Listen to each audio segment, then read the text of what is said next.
Leigh Leopards, here they are, 12 points to 10, winners over St Helens, 6-0 down at half time. But you can't write off the Leopards, and you're not supposed to write off the Saints either. But we did this time because Leigh, for the first time since 1971, are at Wembley. That's the final you won't want to remember, is it, Phil? Or was that a good one? I can't remember.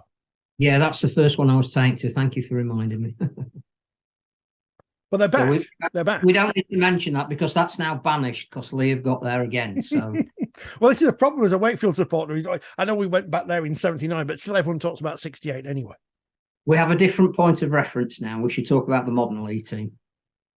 And they did quite well and continue in this great vein of form, which we've been speaking about. They could still win every single trophy available to them. I mean, they are the lineal world champions still. Now they're at Wembley. I hope that people in the greater Manchester area have access to some kind of leopard print, because they can make anything with that on and sell it in the next few weeks and make a fortune. Do you think that the players who've already been measured up for their suits in advance in case that they needed to get to Wembley are now thinking, I wonder if he's going to come back with a leopard print all over it? It's going to be like... is it going to be like Paul in the FA Cup final that once turned up in white, that the Leigh players are all going to turn up in white? They'll have planned something. And I just think, again, it's a fantastic story, isn't it? And yes, you can point the finger if you want at Tommy Makinson missing 2 relatively kickable goals that would have turned it around. But what you can't fault is the spirit that Adrian Lam has got into that Leigh side, and not knowing when they're beaten. And, Zach Hardaker's try, when he, to all intents and purposes, traced a lost cause. And it came up for them. And defensively, they were brilliant. I think in terms of character, they were fantastic. Tactically, they were really, really good. They're just a team nobody wants to play at the moment because they've got everything, and I think that is a credit to Adrian Lam. I don't think he's got enough credit. I think we were talking to some of the Wigan journalists yesterday about the job he did there, and he was a fingertip away from winning a grand final, the most ridiculous, perverse ending to a game. And on the back of that, he lost his job, but he had a great say in where Wigan are at the moment, and now he's done it again with Leigh, and I just think. He deserves all the credit. His players have clearly bought into everything he did. His son is superb, created the 2 bits of magic that got their tries on the board. But it's the way they defended, particularly in those latter stages. And again, Hardaker's tackle on Johnny Lomax perhaps summed up again their desire, and that was the difference between the teams, maybe. I thought it was interesting. After about, I would say, 20 minutes, 30 minutes, that first half, I think most people would have predicted that St Helens would have gone on to win, because they were just so dominant, weren't they? In terms of territory, possession, all the stats were all heavily in their favour. But actually, by the time half-time came, with that penalty goal being missed, I was concerned for St Helens, because I thought, for all the dominance they've shown in the first half, they've not converted. And if Leigh get the first try here in the second half, it really is game on. And as it's panned out, that's the way it went. But a tremendous effort by Leigh, not only defensively but as well on attack. And as you've rightly said, Lam just orchestrates, and I think that's the dilemma they've got. They've got 2 more games, haven't they, before they play at Wembley? Who do they rest? Do they rest one of them against Wigan? Yeah, which could have been the Wembley scenario. You wouldn't have thought, coming off the heartache of not getting there, that Wigan are going to take that game lightly. Yeah. So and then I think they've got Leeds 6 days before Wembley at Headingley. So. Yeah, some important decisions to make. And I think of the 2 teams that were in the final, I think Leigh, if they're going to rest people, are probably more likely to do it than Hull are, given where they are in the league table. Than this second still in the league table.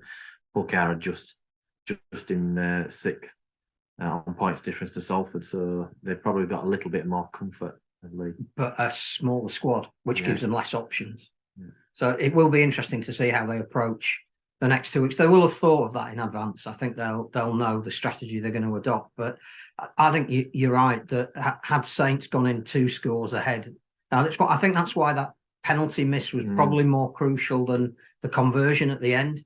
I cannot imagine the amount of pressure that would have been on that conversion. And I don't think you can blame the kicker. There'll be games you'll look back on where Tommy Megson has won the matches with his goal kicking, and that one at the end, I don't know how you cut yourself off, but the one just before half time where there wasn't really pressure, and that 2-score lead suddenly puts you in a very different frame of mind. Then you realise that you've got a couple of injuries that you're going to have to cope with or work around as well. And then you slip to parity. And I think we should credit, again, Ben Reynolds' goal kicking, because he got one from the touchline, which ultimately proved to be as crucial as Tommy Makinson's miss as well. You put that in the mix, but what you got was just the most gripping of dramas. A bit of contention in there as well. I think in all the games we'll be no doubt talking about refereeing decisions, either things that were seen or weren't seen. Green card given to Jack Wellsby that now people are saying, well, actually, was he the victim of something off the ball because Edwin Apape's been banned for it? But again, I think if we want to focus too much on the refereeing, we'll miss the spectacle that we saw across the whole weekend, which I think if you want to look at an incident, that's fine, but look at the bigger picture of what we witnessed. And I don't think anybody can have any complaints that the right teams aren't at Wembley. If I described Leigh's squad as rejects from other Super League teams, it probably comes off a bit unfair, but they are players that were cast off from other Super League teams after Leigh were promoted. And the job Adrian Lamb has done to galvanise them together, as you say, to put together a squad that's not just competed in the league, but now at Wembley. As you say, they all want to be at Wembley in 2 weeks' time, but they probably don't want to miss a game before then as well, because there's a good chance that somebody on the fringes could pull them out of the Wembley squad. I don't know, it's a tricky one for Adrian Lamb, and this is where I guess he earns his money, trying to work out who you rest, if you rest, and if you keep that momentum going into that big game at Wembley. I think that goes back to Rugby, isn't it? Because St Helens lost and Rugby didn't play, and Rugby couldn't play because of the HIA the week before. So in hindsight, would they have rested Rugby against Catalan, to save him for the Challenge Cup semi-final? It's easy in hindsight, isn't it? But as Paul Wellens has already said, they need to find a way to win without James Rugby, because he's not going to be there for much longer.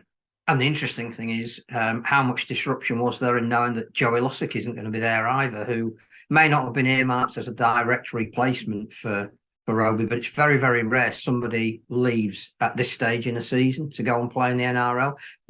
I know they've got Moses and Bai coming in, but you don't know how disruptive that would have been. Clearly, if St Helens had won, would Lussick have stayed to play at Wembley? I mean, of his choice, would he have said, I'm not going to miss up this opportunity in my career? So again, we'll only ever know when sort of it all comes out in the wash as to how disruptive, if at all, that was.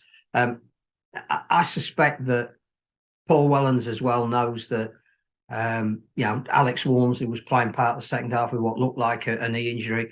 Ignatius Parsi had to go off with what looks like a serious knee injury. Louis McCarthy-Scarsbrook couldn't come back after a short stint because of a quad injury. We'll see when they name their squad for this week's game how many of those turn out to be serious injuries. This could come at a big cost to St Helens, I think. And what I would say is I thought Paul Wellens again was extremely magnanimous in what must be a heartbreaking defeat.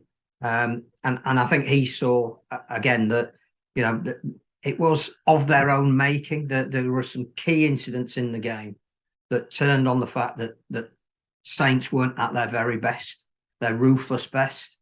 The Lomax break when he was caught.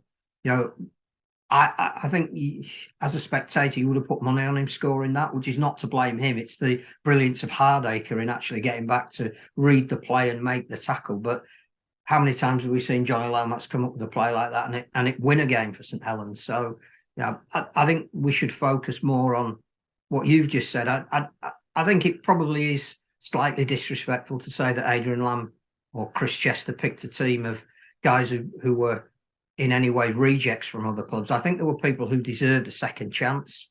And I think that bringing the best out of people like that, and I will point to somebody like Robbie Mulhern, who again was absolutely fantastic for Leigh. It's just given them a new lease of life. Tom Briscoe, I think, thought his career was over when he left Leeds, and he was happy to go and try and add some experience to that Leigh team in their quest to stay in Super League. But again, he's coming up with those big moment plays that he's used.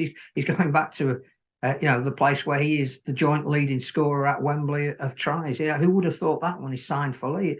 To get that out of him. The other thing I think, without monopolising the conversation, is when I saw the team sheets and saw Ricky Lutelli wasn't playing, I really thought that was going to be a massive disadvantage to Leigh. I think you've got to go into your best games with your key players, and he has been, again, I think, one of the form centres this year.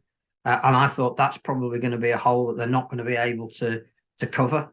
And the fact that you barely noticed he wasn't there is a testament, again, to the spirit that they've got, the togetherness they've got, and what Adrian Lamb, I think, has brought into that club, for which he deserves enormous credit.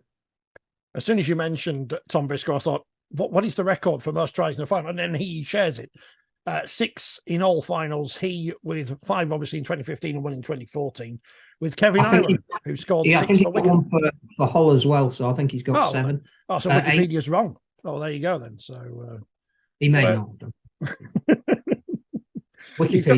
He's got a way to go though to get the most points in finals, which is 46, shared by Frano Botica and some fella called Sinfield. Don't know what happened to him, but it's exciting.